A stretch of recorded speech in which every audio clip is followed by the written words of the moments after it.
Seja muito bem-vindo e muito bem-vinda a esse vídeo. E hoje o vídeo está incrível, repleto de informações aqui para você. E a gente já começa com o Lula retornando ao Brasil após viagem de 7 dias à Ásia. O que será que ele fez lá, pessoal? Vamos trazer todos os detalhes aqui para você ficar informado. Além disso, blogueiros da Globo News dizem que é positivo o empréstimo do Lula. Lembra aquele empréstimo lá? Você ia pegar o seu próprio dinheiro do FGTS e ia deixar de garantia para o banco pagando uma taxa ainda de 3% ao mês para utilizar o seu próprio dinheiro? Pois é, os blogueiros da Globo dizem que é positivo. Vamos entender aqui o que está acontecendo. Além disso, pessoal, o Trump ele pressiona empresas na Europa a acabarem com políticas de diversidade e igualdade, né? Ele já está de saco cheio dessa história aí de política de diversidade. Ele está pressionando fortemente a União Europeia a parar com isso se eles querem continuar fazendo negócio com os Estados Unidos. Além disso, falar nessas políticas de diversidade, a gente vê gangues de imigrantes em Paris atacando os policiais franceses e colocando os policiais para correr. Uma vergonha essa imigração que está acabando com Paris, pessoal. Além disso, a gente vê o Lula atrasando aí financiamentos para companhias aéreas e deixando as companhias sufocadas sem dinheiro em caixa. A gente vê também a Carol de Tone, né, cobrando a ministra de Lula sobre as mulheres presas no 8 de janeiro, já que a ministra é tão a favor, né, Simone Tebet é tão a favor das mulheres, né, o que ela anda fazendo para minimizar aí o sofrimento dessas mulheres que foram presas pelo 8 de janeiro. E a gente tem também uma notícia do jornalista português Sérgio Tavares aqui, dizendo que recebeu um áudio explosivo, bombástico, de um ex-assessor de Alexandre de Moraes, que vai colocar ele sim em sérios apuros, tá? Tudo isso e muito mais, então já se inscreve no canal, habilita o sininho de notificações e já deixa um comentário aqui para que a gente tenha relevância no YouTube, tá bom? Então, sem mais delongas, já vamos aqui para a primeira notícia, que é do Lula, né? O Lula retornou ao Brasil após uma viagem de 7 dias pela Ásia, né? O roteiro, inclusive, incluiu aí visitas ao Japão e Vietnã, né? Onde o Lula esteve com líderes locais, acompanhados de uma comitiva de ministros, parlamentares e empresários brasileiros. Foi uma arca de Noé, segundo a própria Globo News. Então tá aqui. Lula desembarca em Brasília no domingo, né? Após uma viagem oficial de 7 dias pela Ásia. O roteiro incluiu visitas ao Japão e ao Vietnã, onde participou de encontros com líderes locais, acompanhado de uma comitiva de ministros, né, parlamentares e empresários brasileiros, tá? Segundo integrantes do governo, a agenda internacional teve saldo positivo, especialmente no campo das relações comerciais. No Japão, avanços foram registrados nas negociações para a exportação da carne brasileira. Como parte do processo, autoridades japonesas concordaram em enviar técnicos ao Brasil para realizar inspeções sanitárias, um passo fundamental para a consolidação do comércio do produto entre os dois países, tá? Já o Vietnã foi fechado um acordo que permitirá ao Brasil retomar a exportação de carne bovina para o país asiático após quase 10 anos de suspensão, né? O compromisso foi visto como um avanço para o setor agropecuário. Tá aí, pessoal.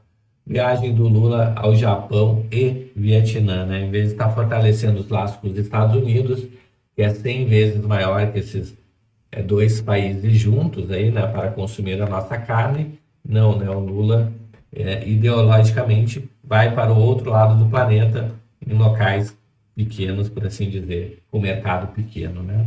Mas tá bom, vamos continuar aqui.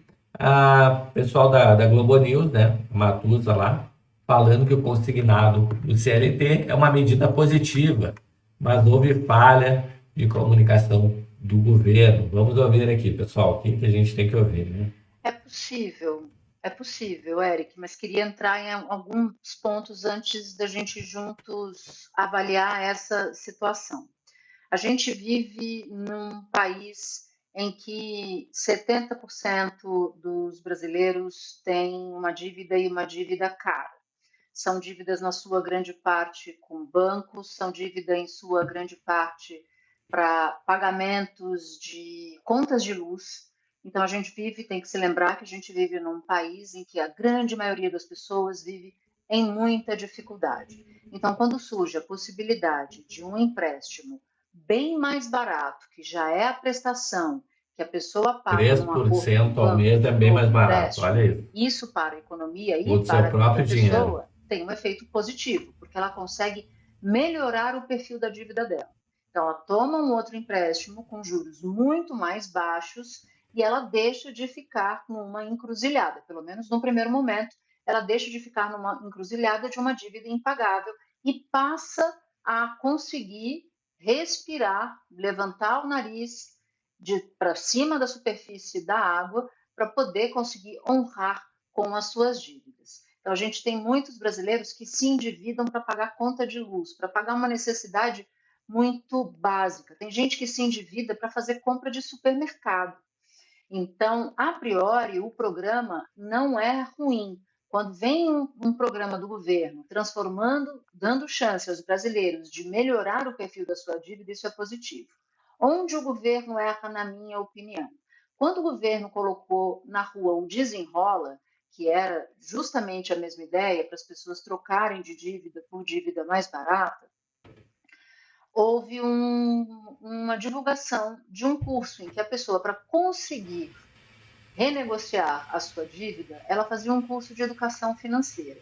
Então, acho que o governo erra quando coloca em campo um programa como esse, que vai melhorar o perfil da dívida, sem fazer uma educação financeira para explicar o básico, que estar endividado é muito ruim. Se você puder, transforme a sua dívida cara numa dívida mais barata, mas não comprometa tanto do seu salário com essa dívida. Até porque, no caso do consignado privado, os trabalhadores vão comprometer uma parte do seu dinheiro do FGTS.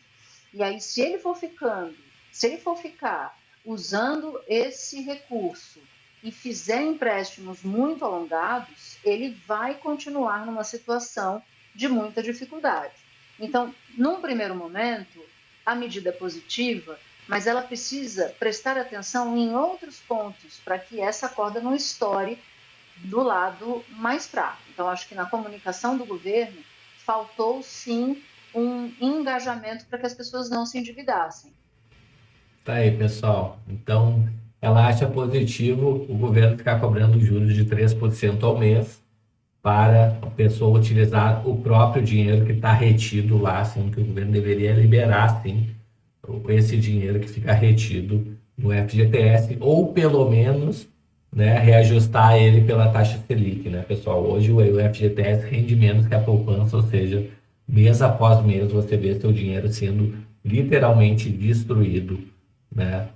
Seu poder de compra destruído enquanto seu dinheiro está no FGTS parado, tá?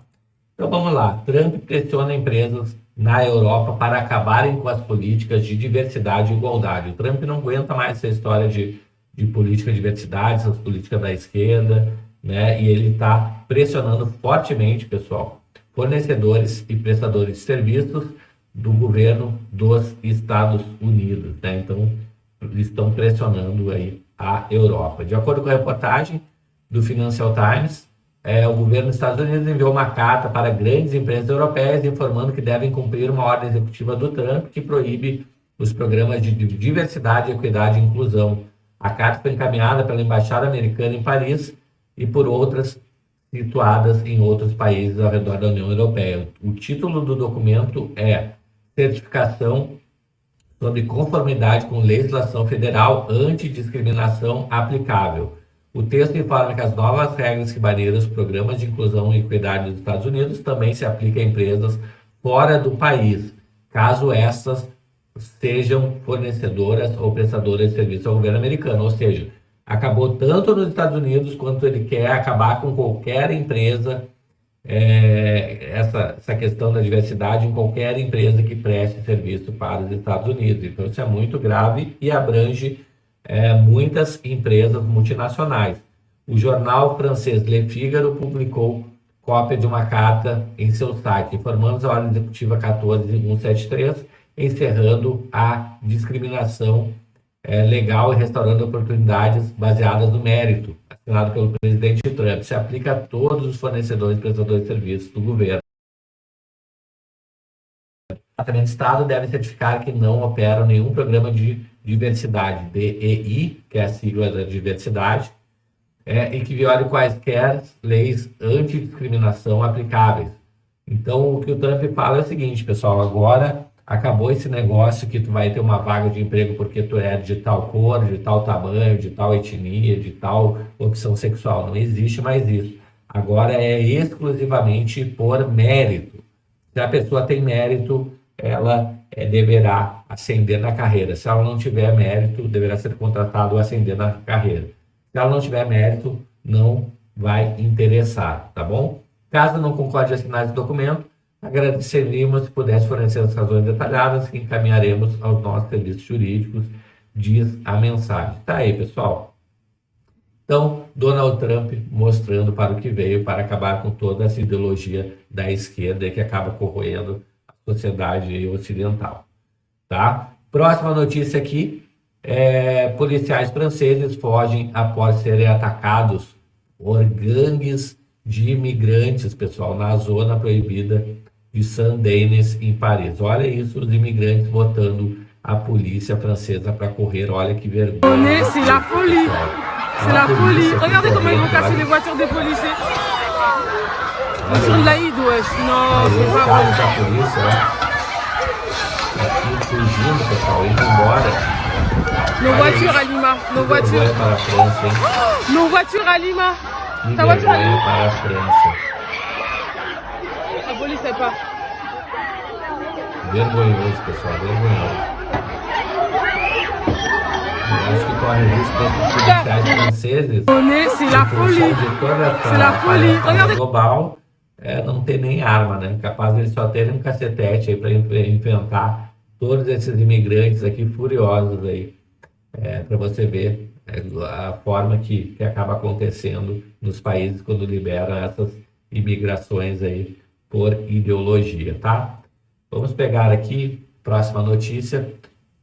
Enquanto carrega ali, pessoal, vamos trazer um vídeo aqui de uma pessoa que diz que é juiz e prende o segurança, se for o caso, né, após ser expulso aí de um torneio de tênis por racismo. Então, o empresário paulista, acusado de racismo contra a segurança, debochou de voz de prisão e disse que prenderia a segurança que lhe conduziu para fora. Então, vamos ver aqui, né, o que aconteceu.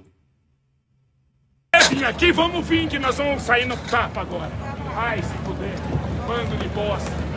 Ai, então vamos olhar o que aconteceu. A moça ficou, viu? A comunista sapatão ficou brava com o quê? Vamos lá, vai, se puder. Se você continuar, vou te dar voz de prisão. É? Pode seguir. Bruno. Nossa, voz de prisão. Estou muito preocupado. Sabe que eu sou juiz de Bragança Paulista aqui do seu lado. Eu prendo você e você não me prende. Tá bom? Tá bom? Você não acha que você tá sendo um bobão pra fazer isso aí? É de uma mulher idiota que tá falando besteira? É isso aí, por isso que a sua mulher reclama da sua vida falando merda. Você tá... O cara visivelmente transtornado, né? Tá aí, pessoal. Visivelmente transtornado, né? Sai xingando todo mundo empresário em jogo de tênis. Próxima notícia aqui, pessoal. O governo Lula atrasa financiamento às companhias aéreas, tá? A demora contrasta com urgência que o tema é tratado pelo setor, que vem de 5 anos no vermelho, tá? Por isso que a gente fala aí no nosso curso de investimento, né, que esse setor aéreo não é um setor interessante para se investir, porque as empresas ficam altamente alavancadas, endividadas, né? E hoje o maior custo das empresas aéreas é o combustível, tá? Então, o governo Lula levou mais de 100 dias para definir a composição de um comitê de 3 integrantes que fará a gestão pública do crédito público às companhias aéreas, tá? Então, o Congresso aprovou a proposta nesse sentido em agosto do ano passado. Demora contrasta com a urgência que o tema é tratado pelo setor e, vindo de 5 anos vermelho, conta com financiamentos para apoiar agendas de recuperação. Pessoal, a empresa aérea, infelizmente, mais cedo ou mais tarde, acaba quebrando, né? A gente já viu isso com a Varig, com a VASP, com a Avianca, entre outras, né? Então, infelizmente, é um setor que movimenta a economia, mas é um setor que está sempre em dificuldade, tá? Próxima notícia aqui, pessoal, a Carol de Tone, né? Ela cobra a ministra de Lula sobre mulheres presas pelo 8 de janeiro, tá? Então, a líder do bloco da minoria mencionou a falta de manifestação da pauta diante das condenações, tá? Então, ela fala, né, que ela, na verdade, cobrou o posicionamento da bancada feminina da Casa e da ministra das Mulheres, Cida Gonçalves, em relação às condenações das mulheres presas pelas manifestações de 8 de janeiro. Ela chegou a citar uma declaração da ministra, que a Cida disse que o governo federal está trabalhando para que todo dia seja Dia das Mulheres, tá? Então, essa frase foi questionada, né, pela Carol de Tone, especialmente diante da falta de posicionamento sobre a situação das mulheres condenadas pelos atos de 8 de janeiro, tá bom? Então tá aí, cobrança vindo da oposição. Pessoal, aqui a gente traz um vídeo do Sérgio Tavares, aquele jornalista português, né, que chegou a ser questionado aqui pela Polícia Federal, quando chegou ao Brasil, né, sobre o que ele estava vindo fazer aqui. Inclusive ele se sentiu muito inseguro, né, ele saiu e está escrevendo um documentário sobre o Alexandre de Moraes, tá? Ele está tendo acesso a diversas pessoas, né, inclusive a um ex-assessor do Alexandre de Moraes, e diz que recebeu um áudio bombástico desse assessor. Vamos ouvir aqui. Eu recebi um áudio bombástico que vai ser, vou soltar um trecho na próxima semana, mas que vai aparecer no documentário, de um ex-assessor do Alexandre de Moraes, e as coisas que ele diz nesse áudio vão desmontar muito do que se passa aí, vão ajudar as pessoas a entender muito do que se passa nos bastidores deste Supremo Tribunal Federal. É aqui um spoiler que eu vos dou já. Eu tenho o áudio que recebi de um assessor, ex-assessor de Alexandre de Moraes, legítimo, e as informações que lá estão são bombásticas. Vai ser lançado na próxima semana. Pessoal, muito bom. Então, eu recebi um áudio bombástico falando que vai liberar na próxima semana, e vou trazer aqui assim que sair com exclusividade para você, ok? Chegou até aqui no vídeo, se inscreve no canal, habilita o sininho de notificações, me conta aí nos comentários o que você acha desse documentário aí que o Sérgio Tavares vai liberar aí, ainda esse ano, né? Então vai ser um documentário sobre o que o Alexandre de Moraes tem feito aí, todas as perseguições, tudo que ele anda fazendo aí. O Alexandre de Moraes vai trazer um documentário, se eu não me engano, são 4, uma minissérie com 4 capítulos, tá? Então me conta tudo aqui nos comentários. Eu vou ficando por aqui, um grande abraço e a gente se vê no próximo vídeo. Até mais, tchau, tchau!